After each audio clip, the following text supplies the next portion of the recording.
బంగ్లాదేశ్లో షేక్ హసీనా పాలన దీనిపైన తిరుగుబాటు. ముందు విద్యార్థులు అన్నారు, తర్వాత మిలిటరీ అన్నారు, ప్రస్తుతం అక్కడ ఒక ఇంటరిమ్ గవర్నమెంట్ ఉంది. మహమ్మద్ యూనస్ యొక్క పాలనలో ఇవాళ బంగ్లాదేశ్ మీకు ముందుకు వెళుతుంది. అంటే ఈయన ఒక అద్భుతమైన ఆర్థికవేత్త, బంగ్లాదేశ్ని మీకు వేరే లెవెల్లోకి తీసుకెళ్ళిపోగలడు. భారత్ సహాయమే అక్కర్లేదు, అమెరికా పాకిస్తాన్ హెల్ప్ ఈయనకు ఉంది. కాబట్టి ఇక మీదట బంగ్లాదేశ్ యొక్క భవిష్యత్తు ఉజ్వలంగా ఉంటుంది. సో ఇది మీకు ఒక క్యాంపెయిన్, ప్రపంచ స్థాయిలో చాలా పెద్ద లెవెల్లో వీళ్ళు చేస్తున్న క్యాంపెయిన్. ఇక్కడ మీరు గమనించారనుకోండి, ఇదంతా కూడా భారత్కి బ్యాడ్ న్యూస్. ఎందుకు? మనము రోజు రోజుకి శత్రువులను పెంచుకుంటూ వెళుతున్నాము. అంటే ఒక పాకిస్తాన్ అన్నాము, చైనా అన్నాము, మాల్దీవ్స్. ఇవాళ ఏమైంది? మీకు ఇక్కడ బంగ్లాదేశ్లో కొత్త ప్రభుత్వం. సో ఇదంతా భారత్కి మంచిది కాదు కదా. అంటే ఇప్పుడు మన వైఖరిని మీరు గమనించాలి. అవును కదా, మనకి ఇలా శత్రువుల్ని ఎందుకు పెంచుకోవడము? బంగ్లాదేశ్తో కాంప్రమైజ్ అయిపోవచ్చు కదా, మహమ్మద్ యూనిస్తో మాట్లాడవచ్చు కదా. సో ఇలా మనం ఆలోచించామా అంటే అమెరికాలో ఏం జరిగిందో నిన్న మొన్న కూడా మాట్లాడాం. మహమ్మద్ యూనిస్కు మోదీ గారు అపాయింట్మెంటే ఇవ్వలేదు.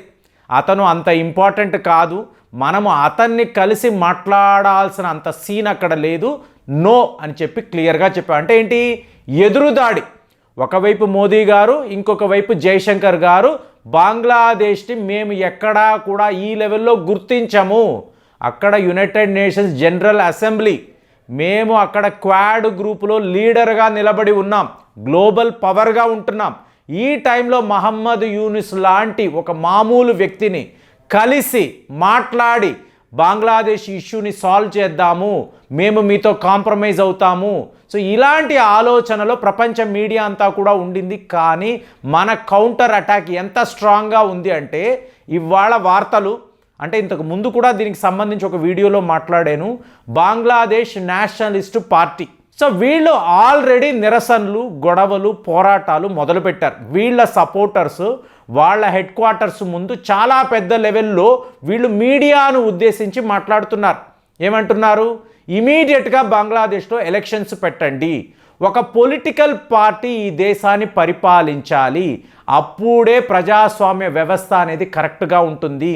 ఒక అమెరికానో పాకిస్తానో వీళ్ళ విమ్స్ అండ్ ఫ్యాన్సీస్కి తగినట్టుగా బంగ్లాదేశ్ అనబడే దేశము ఉండకూడదు, క్లియర్గా వీళ్ళు చెప్పారు. సో ఇదంతా ఏంటి? అమెరికాకు నచ్చదు. ఎలాగైతే ఆవానీ పార్టీకి సంబంధించిన షేక్ హసీనా, అలాగే బంగ్లాదేశ్ నేషనలిస్ట్ పార్టీకి సంబంధించిన ఖలీదా జియా, వీళ్ళు ఇద్దరూ కూడా పరిపాలనలో ఉండకూడదు, మన మహమ్మద్ యూనసే బంగ్లాదేశ్ని పాలించాలి. ఎందుకు? సెయింట్ మార్టిన్ ఐలాండ్ని మాకు అప్పచెప్పండి, ఇది అమెరికా ఎజెండా. సో దీనిని కొనసాగించాలి అంటే మీకు నిన్నటికి నిన్న చూడండి, ప్రణయ్ వర్మ అని చెప్పి మన హై కమిషనర్, ఈయన బంగ్లాదేశ్లో ఉంటారు.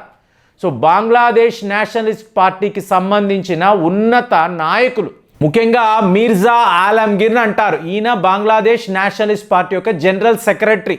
ఈయన మన ప్రణయ్ వర్మ గారిని కలిసి భారత్తో మాకు ఎటువంటి సమస్యలు లేవండి, మీరే మమ్మల్ని దూరం చేసుకున్నారు, మీరు ఒక బాస్కెట్లో అన్ని గుడ్లను తీసుకువెళ్ళి పెట్టారు, మీరు ఇంకొక ఆప్షన్ లేకుండా చేశారు, మేము ఏ రోజు కూడా భారత్ను మా శత్రువుగా భావించలేదు, అలాగే మేము ప్రో పాకిస్తాన్ కానే కాదు, ఇవాళ మీరు స్నేహ హస్తాన్ని చాటితే మేము ఇమీడియట్గా మీతో ఉంటాము అని చెప్పి చాలా పెద్ద లెవెల్లో, అంటే ఆగస్టు 5వ తారీఖు తరువాత ఇంత ఒక మేజర్ మీటింగ్, భారత్ పాలు పంచుకోవడము, మీకు ద బిగ్గెస్ట్ అపోజిషన్ పార్టీ మీకు బిఎన్పి, సో వీళ్ళ నాయకులు వచ్చి మన హై కమిషనర్ను కలవడము. సో ఇదంతా కూడా కొత్త పరిణామాలు. సో ఇలా చూసినప్పుడు ఏంటి, మొన్న శ్రీకృష్ణాష్టమి జరిగింది, బిఎన్పి పార్టీ వాళ్ళు ఇస్కాన్ ఆలయాల్లో మనకు సెక్యూరిటీ ఇచ్చారు, మనకుంటే హిందువులకు అక్కడ సెక్యూరిటీ ఇచ్చారు. ఇదంతా ఏంటి? Good will gesture. ఈ పని మహమ్మద్ యూనిస్ లాంటి వాళ్ళు చెయ్యలేరు కదా. వాళ్ళు ఏమంటున్నారు?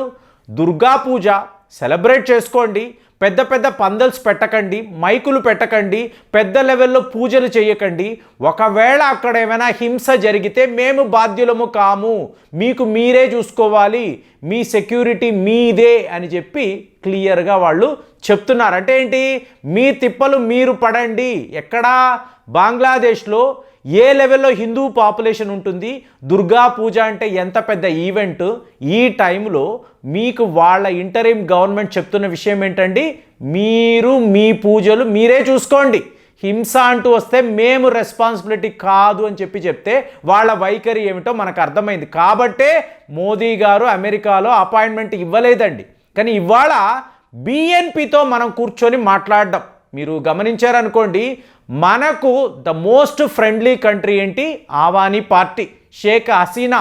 బిగినింగ్ నుంచి కూడా ఈవిడతోనే మనకు సత్సంబంధాలు ఉన్నాయి. బిఎన్పితో ఎప్పుడూ లేదు.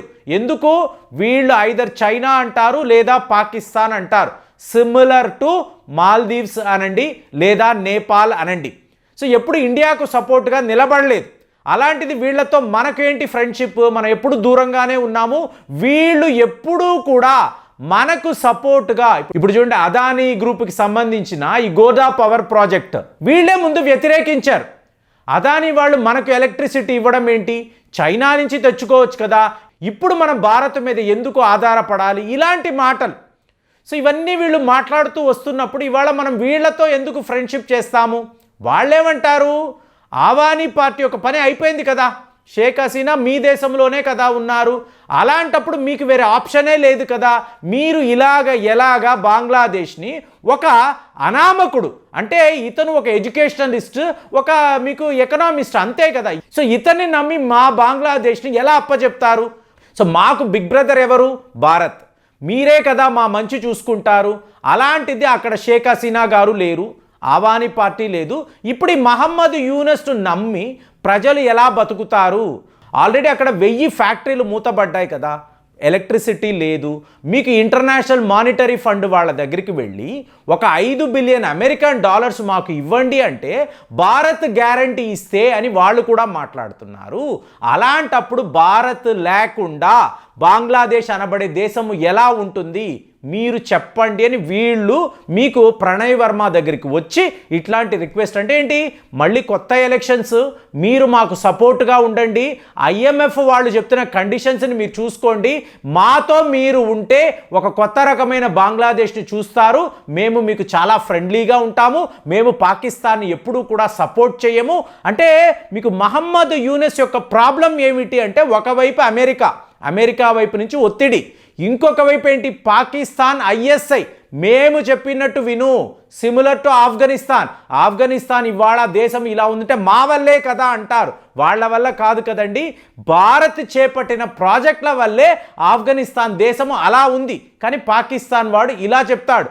ఇంకొక వైపు ఏంటి, మత ఛాందసవాదులు, మనకు ఇస్లామే ముఖ్యము, ఇక్కడ ప్రజలతో కాదు, ఇస్లాం షరియా చట్టాలు ఇక్కడ ఉండాలి అంటారు. కానీ బంగ్లాదేశ్లో హిందూ పాపులేషన్ ఎంత, ఇక్కడ తేడా చూసారనుకోండి, బిఎన్పి పార్టీ అంటే టోటల్గా ఒక ఇస్లామిక్ పార్టీ అండి. అదే ఆవానీ పార్టీ చూసారనుకోండి, బెంగాల్కు సంబంధించి, అంటే బెంగాల్ నుంచి విడిపోయి వచ్చిన ప్రజలు ఉన్నారు చూసారా, వాళ్ళ తరఫు నుంచి నిలబడిన ఒక పార్టీ, ఇదే తేడా.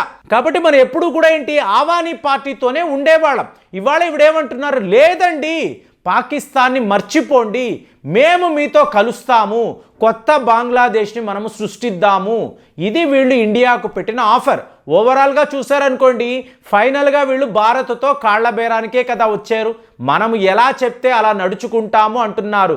మాకు ఏదో ఒక రకంగా మీరు ఇలాగ ఫైనాన్షియల్ సపోర్ట్ ఇవ్వండి, ఈ $5 billion American dollars emergency funds అంటున్నారు, ఇది మాకు కావాలి అంటే మీ సపోర్ట్ మాకు ఉండాలి కదా.